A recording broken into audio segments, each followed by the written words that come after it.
Hello. Welcome to week 4 of Rich Girls Way. Week 4 is about healthy eating and about using food as nourishment to fuel your body.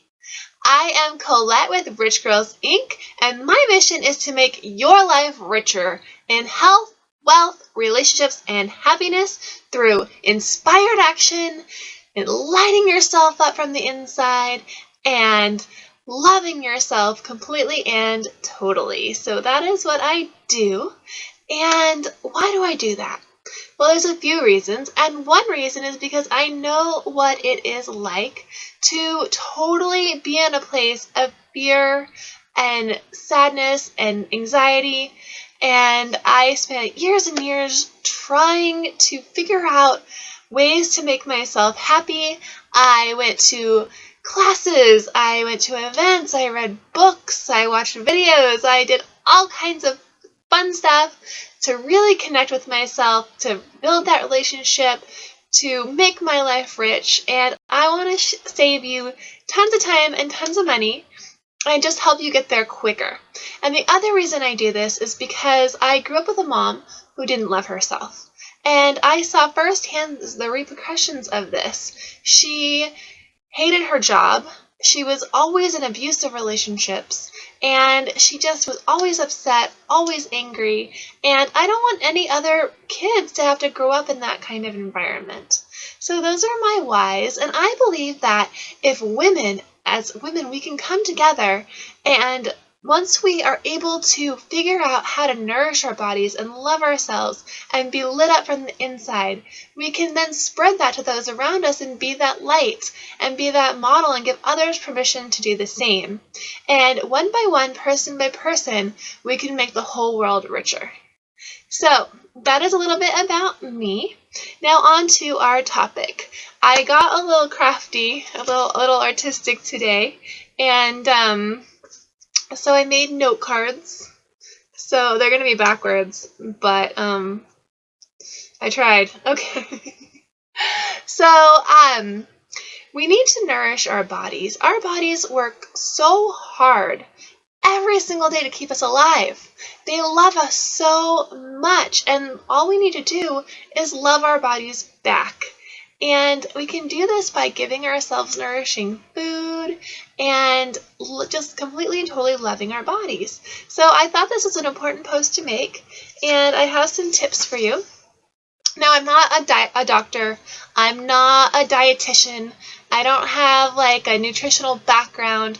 These are just things that I have found that I've read about and that have helped me on my journey to health, and hopefully they'll help you too.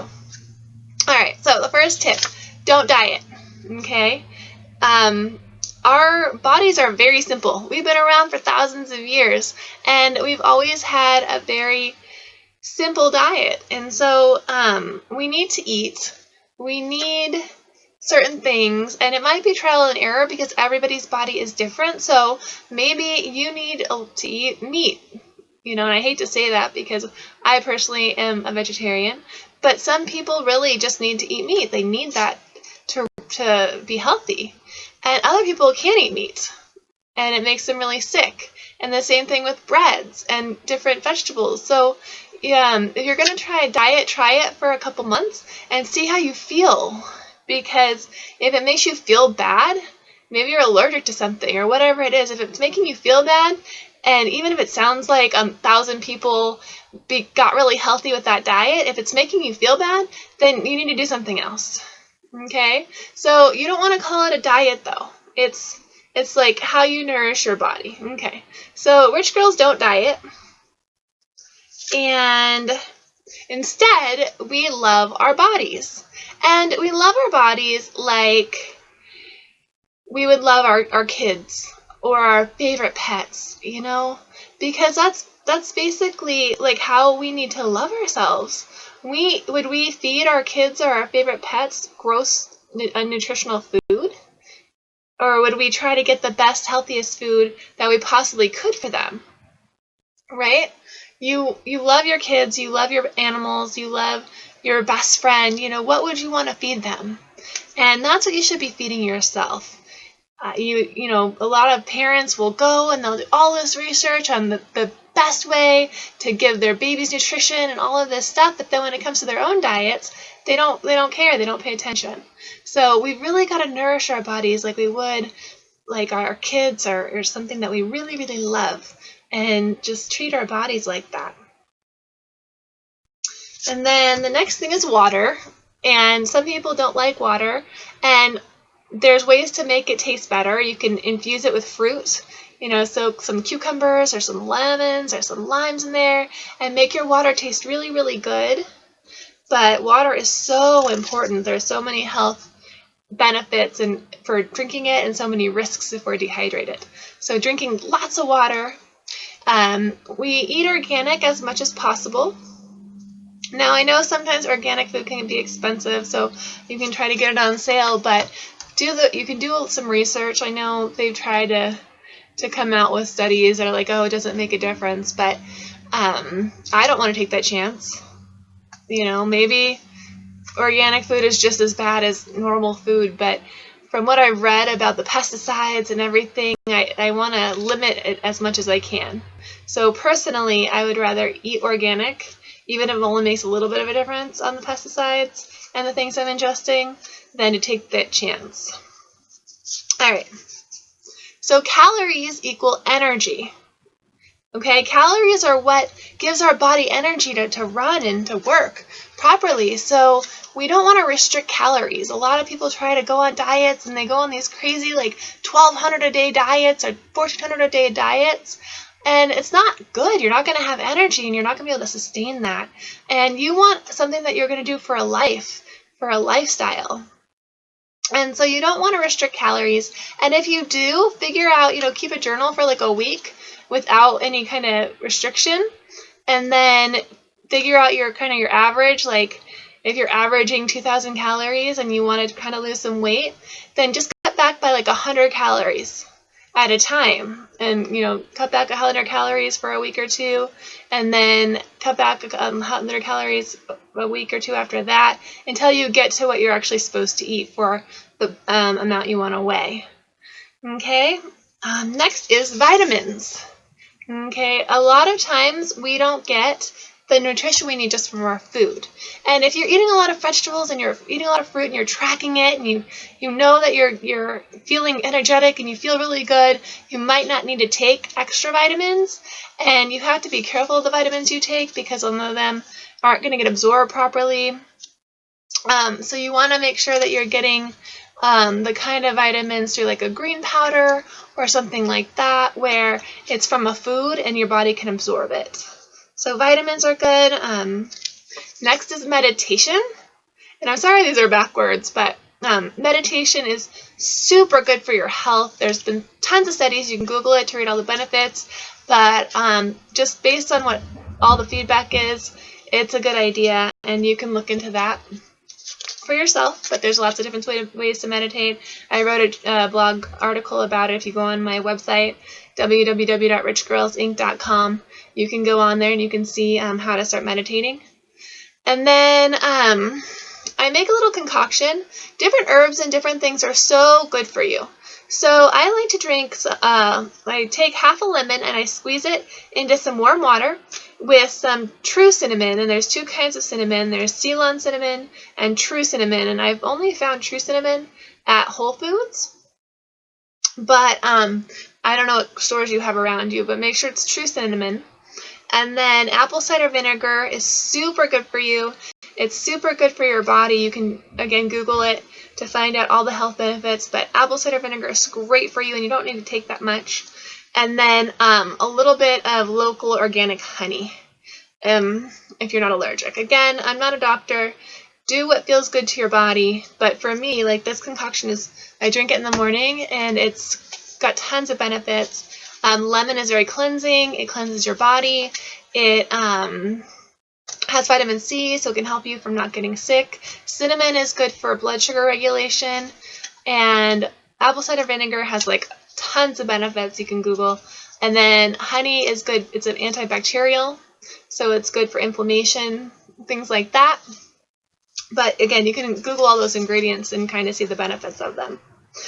Next is exercise equals fun movement. We need to move our bodies. Our bodies are designed to move. They're not designed to sit down all day. That's not what we've been doing for thousands of years. And maybe if you tell yourself you're going to exercise, it's hard, it's something that it's like a chore. Don't make it work.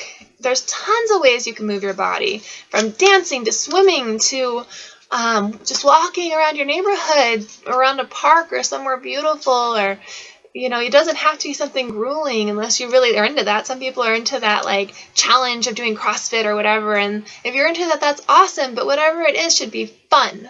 It should be fun for you. It should be something you look forward to doing. It shouldn't be something like, oh man, I have to go do this workout again. It should be something that, yes, I get to go play. I get to go dance. I get to go, run and play soccer or whatever it is that like really lights you up. It should be something that you're excited to go do. Okay.